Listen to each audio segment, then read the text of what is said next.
Update po tayo mga kababayan ngayon sa lagay dito sa mga rallying nagaganap mga kababayan. Dito po sa Luneta ngayon, pulis naaktuhan po. Huli sa akto mga kababayan, may dalang mga baril at humahalo po dyan po sa loob mismo ng rally at mismong nandoon mismo sa kalagitnaan ng mga nagraraling mga INC mga kababayan. Huli sa akto po itong pulis mga kababayan, panoorin po natin. Ano kaya ang purpose nito? Binababalaan namin, pumunta kayo sa pwesto nyo, wag dito. Gusto namin maging mapayapa at gusto namin ipaabot sa gobyerno na wag silang manggulo. Malinaw yan, mga kasamang pulis. Pag hindi nyo ginawa, wala kaming kasalanan. Kayo ng gulo, hindi kami.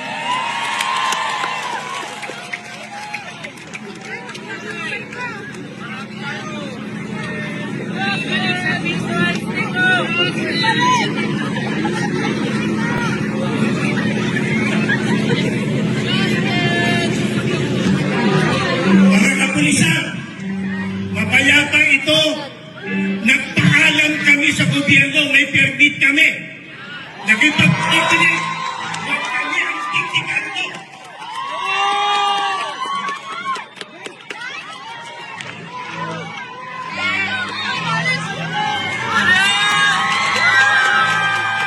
Ayun mga kababayan. Ang dami po nila, ayun oh. Ayun mga kababayan, mga pulis oh.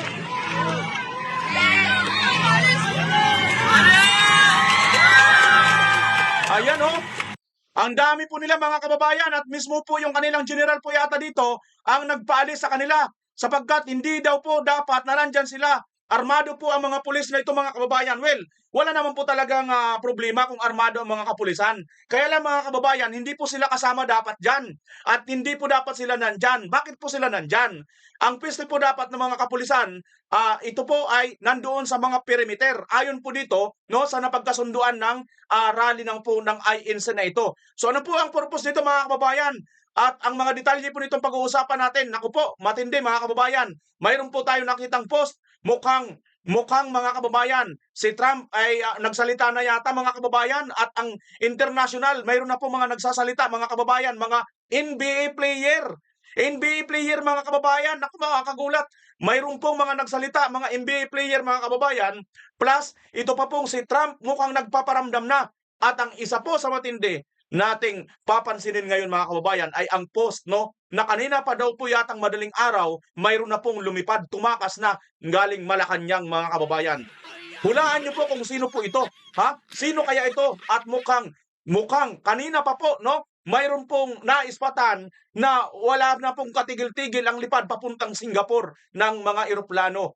Yan po mga kababayan ang ating pag-uusapan. Ang update po sa nagaganap ngayon dito nga po sa naging rally or rally nga po nitong INC mga kababayan. Bago po natin tuloy-tuloy ang ating pag-uusapan ngayon, muli nakikisuya ko sa inyo sa mga ngayon pa lang nakabisita sa aking channel, paki-like, paki-subscribe, paki-pindot ang notification bell all ng ating channel at para mas marami po ang makaalam nito, paki-share nyo na rin po kung inyong mamarapatin. Wala pong bayad yan mga kababayan, malaking tulong na po yan sa amin na mga content creator. Maraming salamat, tatanawin ko pong malaking utang na loob yan kung iyong gagawin kabayan. Eto na po, diretso na tayo ngayon sa ating pinag-uusapan. Ito pong mga pulis mga kababayan, bakit po sila nandyan? Bakit po sila nandito? Bakit po sila humalo? Bakit po sila pumisto mismo sa kalagitnaan at sa stage pa talaga mga kababayan? Ang dami nila, puro mga armado.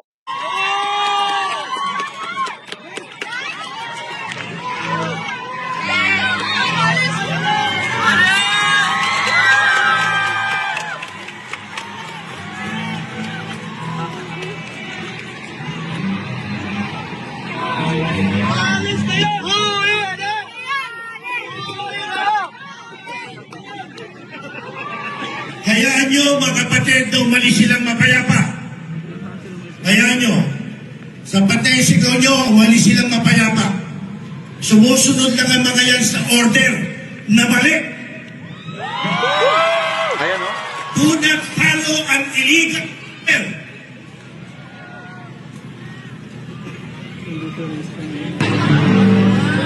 Ayan pa, oh. Oh, mayroon pa oh. Oh, Ayan na, si General, oh. Ayan, oh. Ayan si General, mga kababayan, oh. Oh. Si General mismo ang hospital. Nagpalit, mga kababayan. Ayan. So, ano po ba ang ibig sabihin nito, mga kababayan? Hindi po magandang implikasyon, di ba? Kasi nga, ang usapan po dito sa rally, peaceful, no? At wala po dapat mga pulis na nandyan, no? Kung nandyan man kayo, dapat sa mga perimeter lang kayo, mga kababayan. Huling-huli po ito. At talaga naman, ano, mga kababayan, no? Iba pa po, ito yung mga video. Sabay mga kababayan! Okay, sabay-sabay tayo!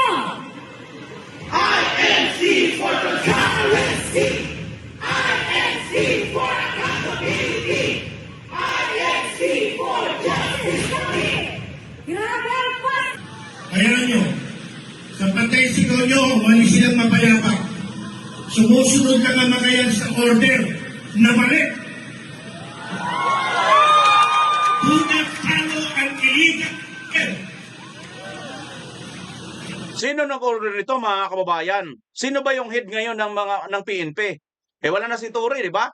Si Tory lang naman ang sumusunod sa order kahit mali, di ba?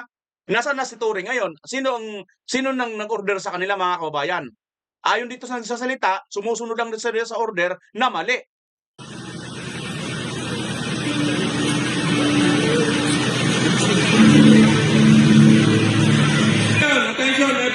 Attention everyone, especially those deployed PNP personnel.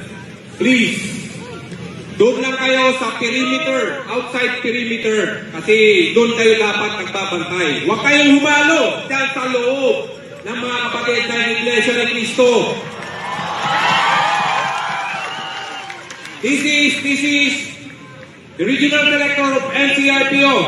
All police officers nandyan sa loob ng grounds ng Luneta, please, lumabas kayo dyan at doon kayo sa perimeter lang. Perimeter security tayo.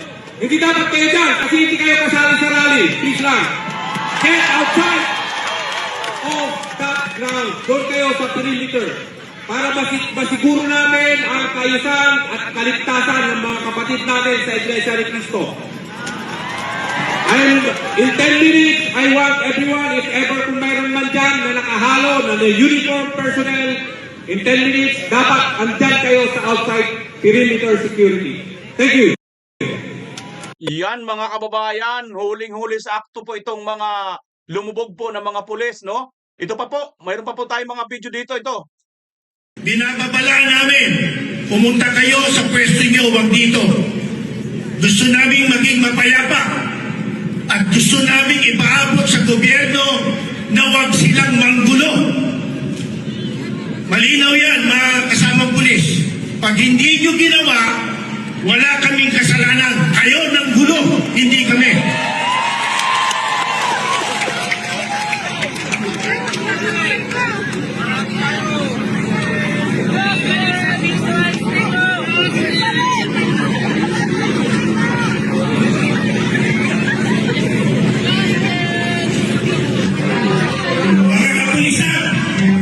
Mapayapa ito. Nagpaalam kami sa gobyerno, may permit kami. Nakipagpapalala kami. Huwag kami ang tikikan mo.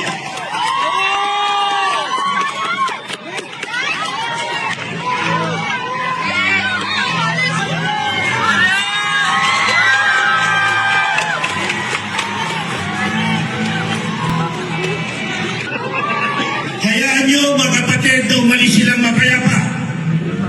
Hayaan nyo, sa patay sigaw nyo, umalis silang mapayapa. Sumusunod lang ang mga yan sa order na mali.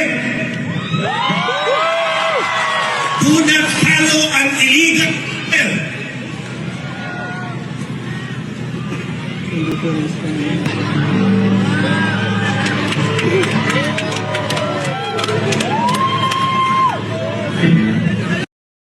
Ayan, mga kababayan, so ito mga pulis na aktuhan po, no? Ito pa po, mga kababayan, mayroon pa po ritong video na ibang kuha naman po. Patungkol nga po dito sa mga pulis na naaktuhan po talaga humahalo dyan. Ito po, mga kababayan, no? Ayan, no? Pinaalis na sila eh. May mga baril to eh. Di ba hindi nyo ba narinig yung panawagan? Anong station kayo? Anong station kayo, sir?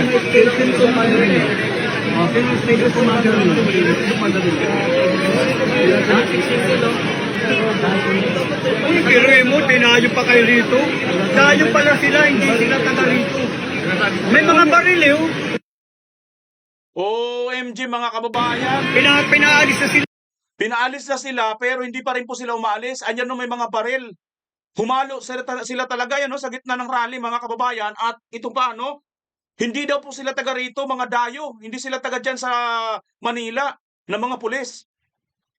Kita nyo yan? No? So ano ibig sabihin nito? Sila ba magkukos ng gulo o sila ang tagapagpayapa ng maggugulo? May mga baril to eh. Di ba hindi nyo ba narinig yung panawagan? Anong station kayo, sir?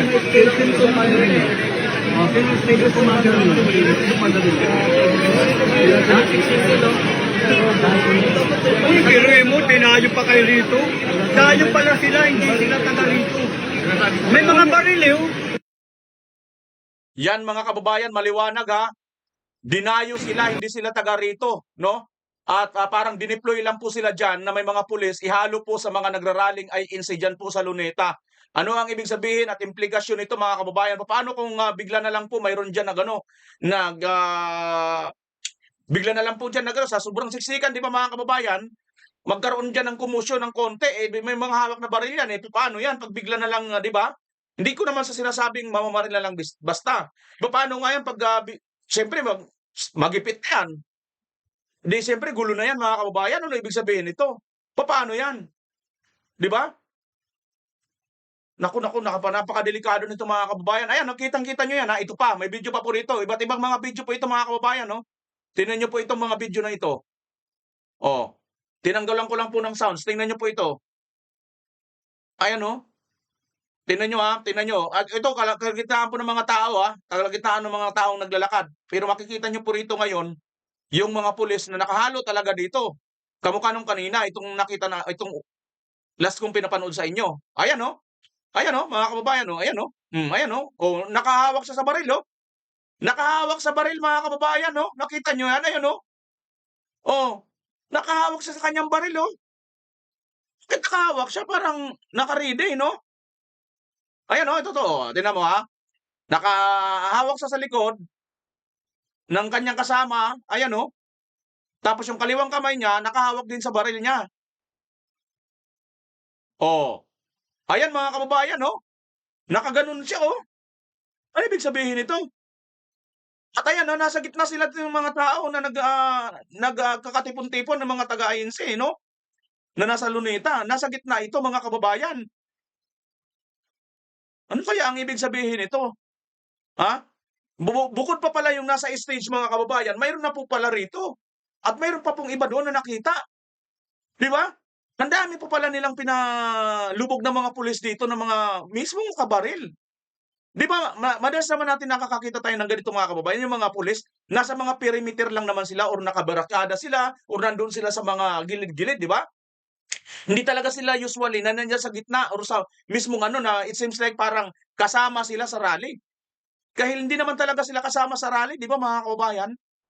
So, ito maliwanag na mukhang mayroon silang nilalabag dito mga kababayan, no? Ayan, no? Oh. Kitang-kita niyo yan, nasa gitna talaga sila ng mga nagrarally, ayan, no? Oh, tatlo itong pulis na ito. Oh. Oh, nakatalikod, oh, tingnan, wala, oh. Oh, di ba? 3, 4. Oh, ayan no mga kababayan no. 4 pala, 4, 5. Oh. Gitnang-gitna ito mismo, ito mismo yung Luneta. Nandito sila. Oh, puwera pa yung nandun sa stage mga kababayan. Ang dami pala, anong ibig sabihin nito? Naku, ingat po tayo. Ingat po mga kababayan, ang ating mga kababayan diyan na rally ha. Ingat po. Tayo po ay papunta rin diyan hindi pa lang po tayo kaagad nakapunta dahil may nilakad pa akong importante pero pupunta rin po tayo mga kababayan. At ayon nga sa ating mga kasamahan, walang walang signal mahinang signal oh. Oh, ayan ha mga kababayan, maliwanag po yan ha, yung kanyang baril hawak po niya oh. Nakaganon na po siya sa kanyang baril oh, kaliwang kamay ang gamit oh. Oh, katabi niya po ang mga nagrarally. Anong ibig sabihin nito mga kababayan? Parang May kakaiba po yata dito sa mangyayaring rally, wag naman po sana 'no? Wag naman po sana mga kababayan, ha? Wag naman po sana dahil bahala po 'yan 'pag saka-sakali mga kababayan. So ito naman po ngayon, nagpaliwanag na po dito itong general, ito sabi niya nitong, general, post ito sa One TV Philippines, 9 minutes ago. Pulis na may dalang armas pumasok sa loob ng perimeter, agad na pinalipat pala, armas. Hindi ito ang pulis, hindi ito ang usapan. Mayroon kaming permiso. Dumating kami ng may kapayapaan at inaasahan namin ganun din ang magiging pakikitungo sa amin. Kaya ngayon, mismong si Major General Anthony A. Abirin ng PNP ang tumindig sa entablado upang paalisin ang mga pulis na may baril sa loob ng perimeter. Maliwanag na ipinapakita nito kung ano ang ating ipinaglalaban. Isang tahimik, payapa at makatarungang pagtitipon. Yan po ang post mga kababayan, ano ho? Yan po ang post nitong One TV Philippines na mismo daw po itong si General Abirin ang sumaway at nagpaalis nga po din sa mga tao. Ito siguro siya, no? Ito siya, oh. Ito siguro yan si General Abirin. Yan yata yung larawan niya, ayan, oh, di ba? Ayan, oh. Sinisita niya itong mga pulis na mismo nandoon, siya mismo ang nag-ano doon, no? Sabi nga rito ng post ng Bumburadyo, huwag kami ang tiktikan nyo. Pinaalis ang mga pulis na nasa grounds ng Lunita Park kung saan idinaraos ang unang araw ng INC rally. Ipinapaabot ng membro ng INC na nais nilang maging mapayapa ang isinasagawang rally at nanawagan sa gobyerno na nais nilang maging mapayapa ang rally at nanawagan sa gobyerno na huwag manggulo ang kapulisan dahil mayroon silang permit at isinisigaw na huwag sila ang tiktikan. Agad na ipinag-utos naman ni National Capital Region NCR Police Office, NCPRO, Director Major General Anthony Abirin sa lahat ng police officer na lumabas at manatili sa labas ng perimeter sa loob ng 10 minuto. Ito ay para matiyak ang kaayusan at kaligtasan ng mga nagdaraos ng rally. Base sa crowd estimate mula sa Manila Police District as of 12 PM, pumalo na sa 30,000 ang tinatayang bilang ng mga taong, ayan, yun daw po mga kababayan, yung mga taong dumagsa sa Quirino Grandstand para sa mapayapang rally inorganisa ng INC. Yan po ang report nitong Bumburadyo Philippines mga kababayan. So, yan daw po, no? Mismong si General Abirin naman ang nagpaalis at nakikita nyo siguro siya nga po yan. Siya po yan ang nagpaalis mga kababayan, ito si General Abirin. Dito nga po sa mga tauhan nila na humalo po rito at inutusan niya sa loob ng 10 minuto, magsilayas kayo dyan sa gitna ng rally ng mga INC dahil mapayapa po ito at may permit po sila. Huwag kayong manggulo dyan dahil napakadelikado po niyan, baka bigla pong sumiklab ang gulo katulad po nito mga kababayan.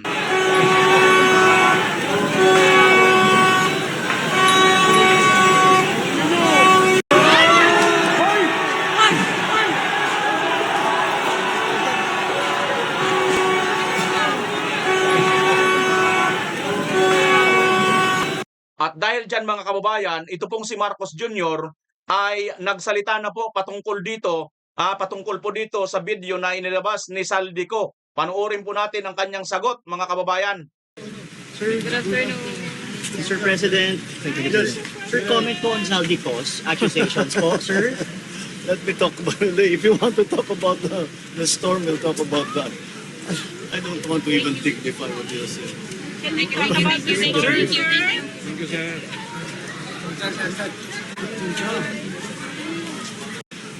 I don't want to even dignify what you say. Can we talk about Talk about the storm. Accusations po, sir. President, just sir, comment po on Saldico's accusations po, sir. Let me talk about it. Ayan po ang reaksyon ni Marcos Jr. na naman po mga kababayan pagka nagtatanong sa kanya at tinatanong siya pagka hindi po alam ang sagot, at wala po siyang kayang isagot, ang reaksyon po ni Marcos Jr. ay lagi pong tumatawa lang. Naalala nyo, nasita ito nung reporter ng media ng Australia. What's funny? 'Di ba? Tinatanong ka tungkol sa korupsyon pag nanakaw. Nanakawin mo na naman ang pera ng Pilipinas. Ito na nga, nagkatotoo na naman po mga kababayan ang tinatanong sa kanya nung reporter ng Australia, no, na magnanakaw talaga ito. Ayan, pinagtawanan lang kasi niya. Lahat po talaga mga kababayan, katulad nito naman ito, basta lahat ng issue tungkol sa pagnanakaw at hindi niya alam isagot, tinatawanan lang po nito. Obvious na obvious po mga kababayan na talagang wala po itong, naku po, talagang guilty na guilty mga kababayan, di ba? Tinatawanan lang, oh. Hindi masagot, direkta ka ng sinabihan, oh. Accusations po, sir. Let me talk about it. If you want to talk about the storm, we'll talk about that. Hindi pa nakaprepare siguro ng script, mga kababayan. Hindi pa nakaprepare ng script. At dahil dyan, mga kababayan, ito pong si Super Ate ay mukhang itinakwil na po ito. At mukhang mayroon yata nagkasapakan dyan sa palasyo, mga kababayan. I'm not sure kung mayroon kung sino-sinong nagsapakan dyan sa palasyo. Pero one thing is for sure, mukhang itinakwil na po itong kanyang kapatid, mga kababayan. Mukhang hindi nakikinig sa Manang, eh. Di ba? Madi ka nga ron nga mamate. Sabi siguro ni Manang Aimee, ha? Madi ka nga ron mamate kanya ka na ading ko. Sige man. Subli ka jayon Amerikan. Tagadjay ka. Sabi siguro ni Manang. Tingnan nyo mga kababayan.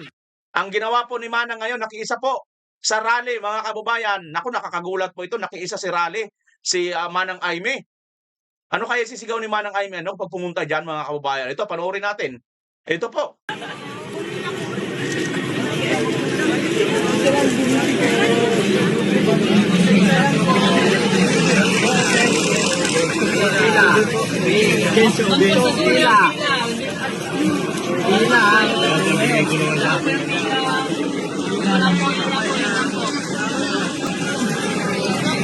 Thank you.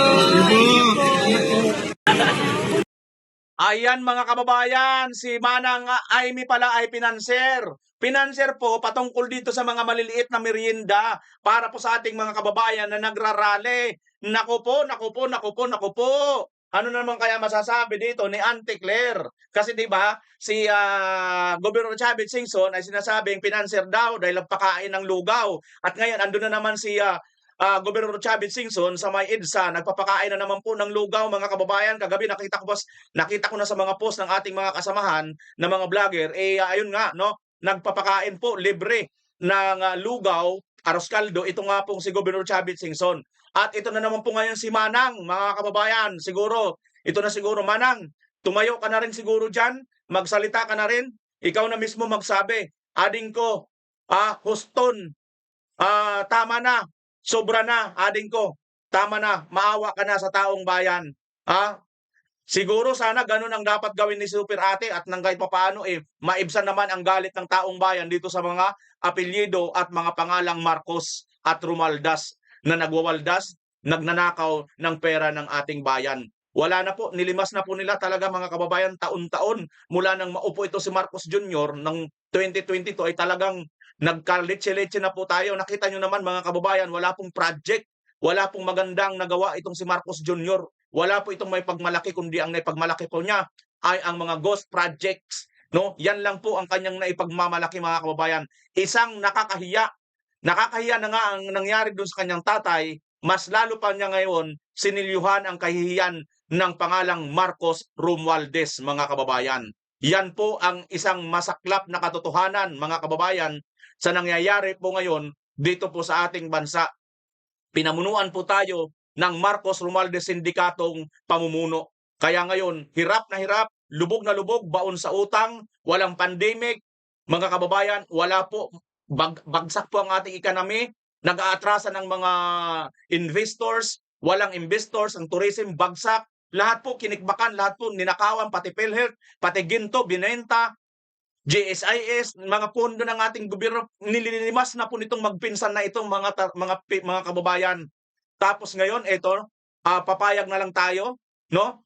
Kaya siguro ito si Super Ate, gusto mo Super Ate matuwa-tuwa, kahit mabawasan man lang ang galit ng taong bayan sa apelyidong Marcos, ikaw mismo ang manawagan at ikaw mismo ang kitdulon mo. Oh, ano ibig sabihin kitdulon yung ano ba? Kusi ang kigol. 'Di ba, mga kababayan? Yan po dapat ang panawagan natin dito kay Super Ate. At update tayo, ayan na po ang itsura. Ayan na po mga kababayan at mukhang mapupuno at malapit na po mapupuno. Actually, 3 araw po ito kaya siyempre chill-chill pa po yung iba diyan. Paparating pa pong iba siguro baka bukas na ang pinaka-main event nito or sa Martes. At tingnan po natin kasi mukhang bago po dumating yata ang bukas, Martes ay Lunes or kaya Martes mga kababayan. Ha? Milyon-milyon ang darating po diyan mga kababayan. Baka hindi na po ito mangyaring ito mga kababayan na gulo na nakikita ninyo ngayon diyan sa Manila. Mga kababayan, baka maiwasan mga kababayan sapagkat mayroon po tayong nakita mga kababayan na post. Ito po, mukhang kaninang madaling araw, mukhang kaninang pagputok ng bukang liwayway mga kababayan, may eroplano po. Ayan po, oh. Ang eroplano na yan ay mukhang may daladalang malita mga kababayan. Europe ang punta, sabi ni Maria Fima Duterte. May, sabi dito ni Jay Zonza, may nauna nang umalis kanina. The time has come to leave you one more time. Let me kiss you. Close your eyes. I'll be on my way. Sino ang tanong mga kababayan ang umalis na daw po kaninang mukhang kaninang madaling araw ito? 4 hours ago mga kababayan na post ni Jay Zonza, no? Alam naman po natin si Jay Zonza kahit papaano isa po itong broadcaster.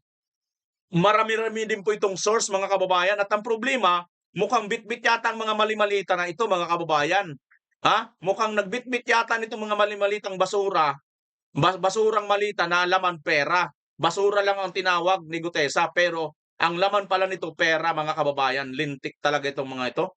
Ang tindi ng mga basura na ito sa kanila, basura lang sa kanila yung pera, no? Kasi ang pera yata sa kanila talaga ginto. Tama nga naman kasi nga 'di ba, bilyon-bilyon din ang pinagbentahan nila ng gold reserve sa Central Bank at ng Pilipinas na hindi po nila ibinigay at wala na po yan ngayon, ninakaw din po nila. Saan na po nila dinala ang pera na yon mga kababayan. So yan ngayon ang nangyayari sa ating bansa. Kaya wag na po tayong papauto dito pag sinabing apelyidong Marcos, wala na po talaga yan maasahan mga kababayan. At ito pa, mayroon pa pong post mga kababayan si Jason Sa. Flying non-stop. Bulacan Airstrip to Lawag Airport. Uy! What are you carrying? Is there a connecting flight to Singapore? Tingnan na natin ang original nito post. Ito po ang post ni ni Jason Sa dito kanina 2 hours ago mga kababayan. Non-stop ang lipad. Bulacan Airstrip to Lawag Airport. Ano po iyong mga hinahakot ninyo? May connecting flight ba to Singapore? Hala mga kababayan. Sa tingin ninyo kaya ano ang hinahakot nila? At mayroon bang mga kababayan, Bulacan Airstrip to Lawag? At may connecting flight ba from Lawag to Singapore? Ano bang mayroon dyan mga kababayan? Pakiano nga sa mga Ilocano, adeng, manong, dagiting yung mga Ilocano, mga viewers ko dito agda garon, agda Lawag International Airport connecting flight to Singapore, agda nga ron igta. Ayan mga kababayan, pakiano nga yan sa inyo. At ano daw po ang dala nito? Naku, mukhang naghahakot na po yata mga kababayan, Mukhang naghahakot na po yata ito talagang mga Marcos na to. Mukhang lilimasin na naman. Mukhang pahihirapan na naman po tayong bawiin ang pera na ito dahil mukhang ikakalat na naman po ito sa iba't ibang mga bansa, mga kababayan. Ay, ito pa.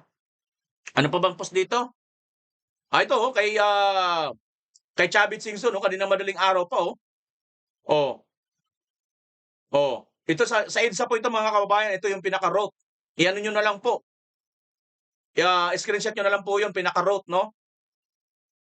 At ang pupunta po dyan sa EDSA mga kababayan, itong mga ito, JG Delana Artist. Ayan, pupunta po sa EDSA mamaya. Tsaka si Ilyas GTV, mga kababayan. Pupunta rin pala ito si Ilyas. Sikat na sikat po ito mga kababayan. Tropical Depression Artist din, Kilala nyo ba ito mga kababayan? Pupunta rin sa EDSA mamaya. Chad Burha, ito. Nakita ko na ito nung bata pa ako eh. Ayan, pupunta rin sa INSA sa Chad Burha, mga kababayan. Ano bang sikat na kanta ni Chad Burha? Si Gigi Dilana, yan ngayon na yata ito, bago na ito. Ayan mga kababayan, ang mangyayari po at mga ganap sa rally po ng INC at ng UPI dyan nga po sa EDSA. Matapos natin marinig ang awit ni Salde, susunod na kaya sina Teacher, Kabalin at Kabayan? Come on, don't be shy. Sino kaya yung Kabalin at Kabayan? Kabayan, si Noli de Castro? Sino naman yung Kabalin? Sino yun mga kababayan? Si Kiko, di ba taga Pampanga? Ang asawa na si Sharon Cunita, marunong mumawit, di ba? Di ko alam kung sino ang sinasabi dito ni Sir Jason sa mga kababayan. Basta yan po, no? Yan po ang mga nakita natin dito na mukhang mayroon na pong tumatakas papuntang ibang bansa kanina pa po madaling araw. At ano po ba ang ibig sabihin nito na mayroon po mga kababayan mukhang papunta na po dyan sa Singapore. Connecting flight daw di umano mula dyan sa Lawag papunta pong Singapore. At ano daw po ang mga dala nito ayon sa post mga kababayan. At ayon naman sa post mga kababayan ito, may post din dito. Ang mga NBA players, ito na po mga kababayan. Kilala nyo ba si Draymond Green? Please share with us everything you know. Sabi po ni Draymond Green mga kababayan. Sabi naman ni Stephen Curry, I'm glad you said something. It's true that cousins are actually involved in flood control. Si Stephen Curry mga kababayan, kilala ko na rin ito kahit hindi na ako masyado ngayon nanonood sa NBA, no? Pero kilala ko ito si Stephen Curry, napakagaling ng basketball player ito. Itong si Thanasis Antetokounmpo. May chick ang kanilang mga pangalan, no? Panginoon, ingatan niyo po ang tao na ito. Kilala niyo po ba ito si Thanasis? Pilipino ba siya mga kababayan? Kasi ano siya, Tagalog ang kanyang o may lahi siyang Pilipino, African, no? Ayan pa, pa rito. Oy, si LeBron James, sabi rito. So, BBM and his cause are involved, Zalde? Mga kababayan, no? Mga NBA player to, ayan, si LeBron James to. May mga chick, Luka Doncic. Hindi ko kilala ito, siguro ngayon to mga bago, no? DeMar DeRozan. Ito, naririnig ko na rin to noon. Nagsalita ka rin sa wakas. DeMar DeRozan. Teka, parang Tagalog. Siguro baka na-automatic translate ito kasi minsan 'di ba may mga na-automatic translate ni Facebook. Na-automatic translate lang siguro yan pero tingnan niyo mga kababayan mga kilalang tao na po ito, international, mga NBA player, mga sikat po ito. Hindi po basta-basta ang pangalang LeBron James at Henry James naman yung isang Phil-Am ba yun? Isang isang import yun ng Hinebra, di ba? Si Henry James nung napakagaling na nagpa-champion sa Hinebra. Tama? Naalala nyo yun mga kababayan? Ayan mga NBA player po yan na nagsasalita. Ang pinakasikat nga dito, itong dalawa, si Stephen Curry at saka itong si Henry James. Naksangaw ng Henry James. LeBron James. Kasi nung panahon kasi ni Henry James, nag-champion ng Hinebra Kaya yun ang naalala kong pangalan, Henry James Dito mga kababayan, ito pa. At ang isa pang post na aking nakita kanina mga kababayan, sabi dito, si Miss Cathy Binag ang nag-post 1 hour ago. Totoo kayang nagpadala na si Zaldico ng kanyang video testimony with evidence sa Amerika? #bingo. Ayan mga kababayan, #bingo.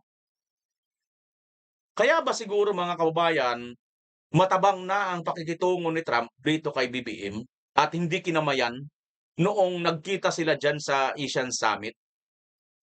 Di ba? Kaya siguro yun ang dahilan mga kababayan. Sa tingin ninyo? Ano sa tingin ninyo ang malaking dahilan noong alam naman po ng lahat, alam po ng buong mundo na tayo pinagmamalaki natin na little brother tayo ng Amerika. Tama hindi? Pero ako, hindi ako naniniwala doon. Kasi napaka-stricto niyan, animal na. Pasintabi po yung pagkuha mo ng visa diyan sa embassy, nako, takot-takot na paghirap. Pero pag sila pumunta dito, wala yang visa-visa yata dire-diretso na yan. Labas-pasok yan sa Pilipinas, di ba? Pero tayo, ayan, kung todo higpit yan, hindi ka basta-basta makakakuha ng visa diyan sa Amerika na yan, no? So, little brother daw tayo. Pero little brother, wala kang nakuha kahit isang lang, 1% lang pala yung naibaba sa'yo na discount, di ba? Pagkatapos, nagkita kayo doon, kinamayan lahat ni Trump, kinamayan lahat ang mga nandoon na mga presidente, ikaw hindi. Pagtingin na nandoon, tandali, ito pala yung bangag na presidente ng Pilipinas, magnanakaw, siguro ganun mga kababayan. Kaya siguro, baka noon pa man, itong si Saldico, mukhang nakikipag-ugnayan na siguro ito dito kay Trump, mga kababayan. Kaya lang, itong si Saldico, hindi pa natin mabuo-buo, no? Hindi pa natin mabuo-buo ang kanyang kwento kasi nga mukhang mayroon siyang twist At napapaisip lang ako bakit kailangan ng part 1, part 2, part 3. Bakit hindi niya na lang minsan na lang niyang gawin, ibuhos na lang niya. Para sa akin lang mga kababayan, hindi ko po tinatawaran. Alam ko po, naniniwala ako, marami pong totoo doon sa mga ni-reveal ni Saldico. Pero baka mayroon pa doon itinago niya. Baka kasi para sa reservation sa kanyang sarili, para maprotektahan siya, mga kababayan. Ito yung opinion ko lang Hindi ko naman sinasabing talagang ito'y totoong-totoo. Pero pwede po tayo mag-opinion na maaaring mayroon talaga pang reservation si Saldico para sa kanyang sarili, para hindi siya talaga dito makulong, no? Pero para sa akin, okay lang, ako lang naman ako lang ito. Para sa akin, okay lang na hindi makulong si Saldico, pero pag makulong naman si Martin Romualdez at saka si BBM. Silang dalawa. Okay sa akin kung si Saldico ang hindi makulong. Kung in comparison sa tatlo sa kanila, mas pipiliin ko ang paligtasin at palayain si Saldico at ikulong si Marcos Jr. at itong si Martin Romualdez. Sa ngayon ba kayo mga kababayan sa aking opinion analysis na sila ang ikulong dito at sila talaga ang pinaka-mastermind dito? Kasi sa totoo lang, 'di ba mga kababayan, ayon nga rin kay Senator Alang Cayetano, hindi yan magagawa, no? Hindi yan magagawa ni Saldico kung wala si Martin, 'di ba? At hindi rin yan magagawa ni Martin kung wala naman din sino mga kababayan?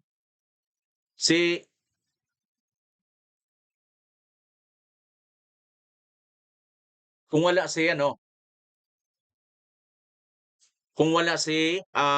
pangalan nito? Si Marcos Jr., si BBM. At naalala nyo pala kahapon mga kababayan, nang pinakita natin yung malita na ipinakita ni Saldico sa kanyang video, napalagpas ko lang pala, kaya pala parang parang gumanon sa isip ko hapon, nawala lang sa isip ko mga kababayan, yung malita kahapon na pinakita ni Saldico, may date doon mga kababayan na March 11. Tingnan niyo po mga kababayan kung ano ba ang event ng March 11. Ito pala ang event mga kababayan ng March 11. 17 malita ng basura ang pinakawalan sa araw na ito. Hindi ko mapagwari kung dito sa napakalaking gawaing ginamit ang nagbabagang salapi na hinugot mula sa flood control project scam. Those 17 luggages reportedly contained approximately 48 million each were cash out March 11. Mga kababayan, itong March 11 na ito, dito natin nasaksihan ang ginawa nilang pangkikidnap kay Tatay Digong mga kababayan. At itong March 11 na ito, 2025, ito yung pinakamasakit sa ating kasaysayan na nangyari. At ito yung pinakamadilim na administrasyon ni BBM, itong March 11. Ito ang araw na nakaukit sa kasaysayan ng Pilipinas na ipinagkanulo ng ating sariling gobyerno ang isang Pilipino. Si dating Pangulong Rodrigo R. Duterte Was it important to their concern? Yes. This was more important. Getting rid of FPRRD was more important simply because he was Rodrigo Rua Duterte, the man who first exposed the most corrupt national budget this country ever had.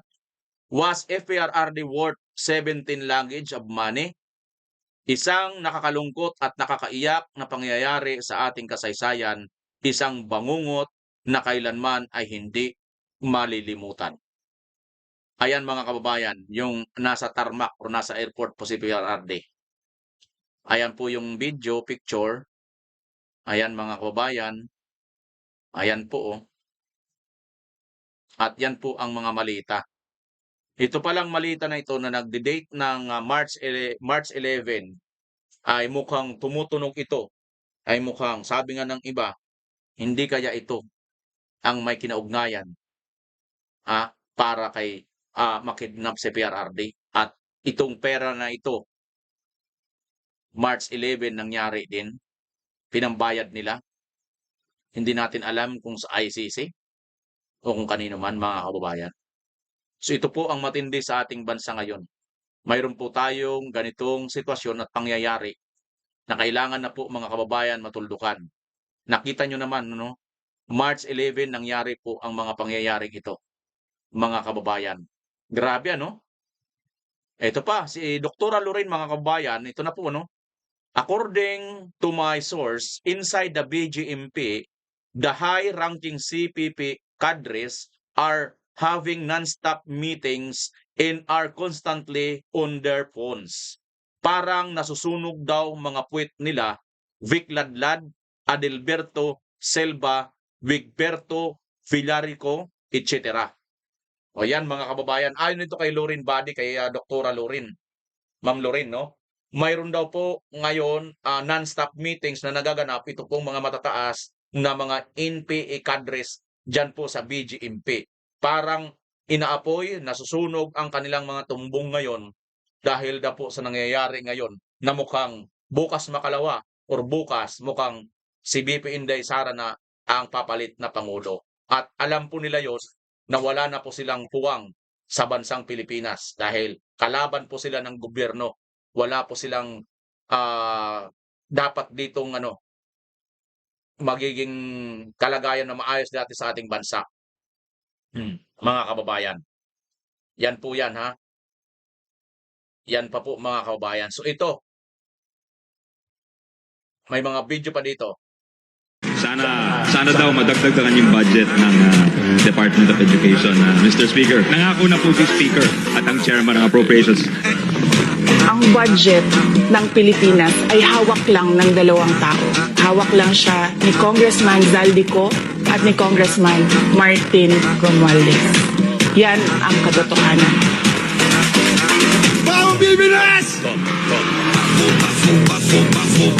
Bakit po tayo mag-question and answer dito para atakihin niyo ako? Ang masusunod lang naman sa budget, dalawang tao lang.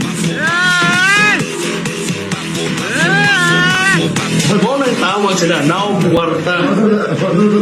Girl. Palagay ko, gutom na rin kayo. Hey! Ito pa daw.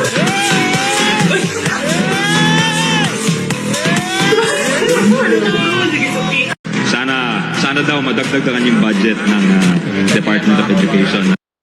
Oh, di ba? Ayan, Martin Saldico at Marcos Jr. Kitang-kita. O, ito pa mga kabayan, no? Post din to ni Jason sa, huwag kaligtaan ang paboritong brown bags, lalong-lalo na kapag nabiyahe sa labas ng bansa. Okay. Okay nga rod. Ayan, mga kabayan. Yung brown bag po, mga kababayan pala yun, no? Brown envelope.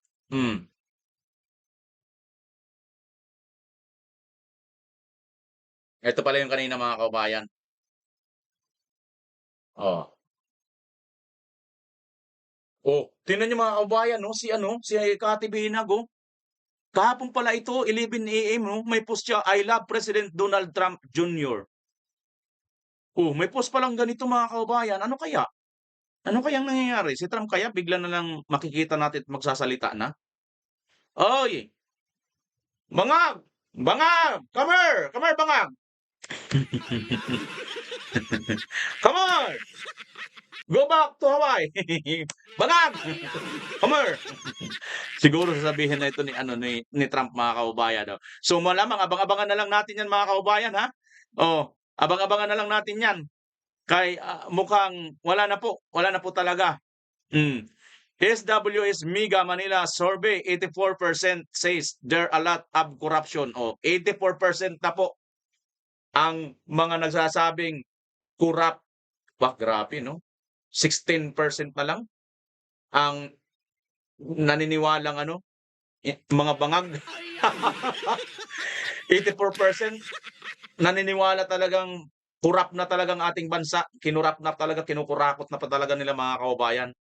Grabe. So 'yan, mga kababayan, ang atin pong, mga napapag-usapan ngayon at napanood ko lang ito, mga kababayan, panoorin lang natin 'tong video ni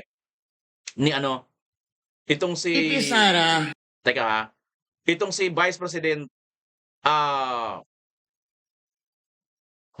Arroyo dati, 'no, at mukhang mukhang magko-coincidence talaga, mga kababayan, na magkaibigan si Arroyo, at saka si VP Sara, na si Arroyo, mga kababayan, ay siya lang naman din ang pumalit doon sa kay Erap na wala pang 6 years natapos din at natanggal din sa pagkapresidente at naging 9 na taon ang kanyang panunungkulan. It makes, history repeat kaya, mga kababayan. Panoorin natin si Madam Arroyo. VP Sara, an additional congratulations for heading the highest vote ever in Philippine history. And VP Sara, an additional congratulations for heading the highest vote ever in Philippine history. Grabe, mga kababayan, magkaka-coincidence lang kaya, na ito pong ating, the most highest vote ever in the Philippine history. Yan po ay si Vice President Inday Sara Duterte. At kaibigan niya itong si dating Vice President at President Arroyo na tinapos din ng wala pang 6 na taon itong si Erap at pinalitan. At ngayon, napapanahon na rin kaya, mga kababayan, na si VP Inday ang isa sa most voted na mga Pilipino, 32 milyon mahigit na mga Pilipino sa kasaysayan ng ating eleksyon, wala pa pong nakakagawa nito kundi itong Inday Sara Duterte lamang po, mga kababayan. Ang binuto na gustuhan ng taong bayan ng ganyan. At hindi lang yan, despite na matindi po, mayroon pong tigwa 150 milyon bawat isa ng mga congressman na pumirma lang para i-impeach si Vice President Inday Sara Duterte, ayon ito sa mga pasabog ni Congressman Toby Chanco upang ma-impeach si Vice President. Hindi po nila nagawang ipa-impeach dahil hindi po tanga ang Supreme Court, mga kababayan.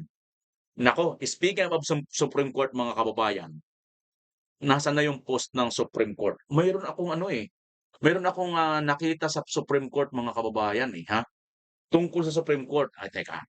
Dito na, last na lang ito, i-share ko tayo sa inyo. Naalala nyo, mga kababayan, mayroon pong sa Supreme Court, mga kababayan, ito napakaganda itong post mula sa Supreme Court, mga kababayan. Napakaganda itong post ng Supreme Court. Napakaganda ito, promise. Magugustuhan nyo ito, mga kababayan. Tingnan nyo po, i-share ko na po, itong mga post, mga kababayan. Ito pong yung Supreme Court Justice na si Marvic Leonin ba ito, mga kababayan? Alam po ng lahat na ito po siya ay dati po siyang dati po siyang appointed ni Pinoy, mga kababayan. Pero isa rin po siya sa bumuto para ibasura po ang impeachment laban dito kay Vice President Inday Sara Duterte. At pinagkamalan nga siya na Duterte supporter, mga kababayan. Tingnan nyo po, mayroon siyang sinabi ngayon. Post po ito nung Batas PH. Sabi dito, Leonin to Congress, don't act as if you are a judge. or prosecutor in conducting legislative inquiries. Yan mga kababayan, bago natin ituloy yan, di ba napapansin ninyo itong mga congressman at itong mga ibang mga senador, kung makaasta mga kababayan sa kanilang ginagawa, lalo na itong mga congressman, makaasta sa kanilang inquiries, para na silang judge at prosecutors.